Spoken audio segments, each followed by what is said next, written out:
Adding more stress, more pain, unnecessary pain. And frustration in the burn scars. Burglaries near the Eaton Fire area up 4 times higher than normal, causing more loss for people who have already been through so much. KCAL News assignment editor Mike Rogers is at the desk. And Mike, tonight you spoke with the Sheriff's Department, who's trying to get creative in stopping crime in the area. Yeah, you know, Rudabeh and Pat, I spoke with the lieutenant over at Altadena Station who says generally when neighborhood crimes try to be stopped, it's by observant neighbors, it's by ring cameras, it's by other community means that are able to notify law enforcement. But in a neighborhood like the Altadena neighborhood, where everything has been destroyed, that simply doesn't exist anymore. So now sheriff's deputies have to figure a lot of other things out. Tonight we also had a chance to speak with a frustrated homeowner who says they've actually had to group together as neighbors to hire private security. We're bringing in enormous resources into the area, and that's just good old-fashioned police work. And we'll set up a barrier to entry so that if somebody crosses over that, it can be considered trespassing. Where normally, right now, people can just walk through the empty lot. We've been working closely with our town council, and the neighborhood watch is starting up again. We're having block captains so we can disseminate all the information we're preparing and all the different kind of innovative solutions we have. It's going to really be a big community effort to stop this.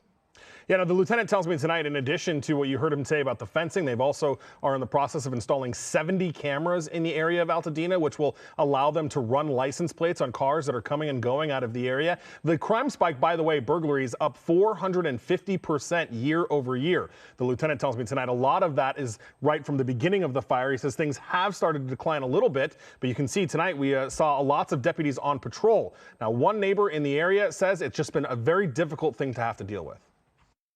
I don't know. I think times have changed. I think, people, I don't know. I feel like people are just thinking of themselves. Some people are thinking of themselves, but I feel like in our community, we are working together and we're thinking of each other and we're helping each other. And I feel like that's what's needed now. And that's what's happening, at least in our community now.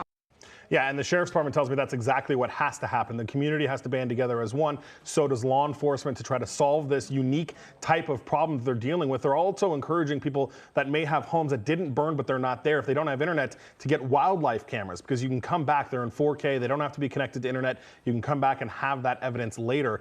By the way, he says they are doubling their patrol efforts in the Altadena area. Tonight, they have 19 extra deputies on patrol in the Eaton Fire burn scar to try to protect from these types of burglaries. Rudabeh.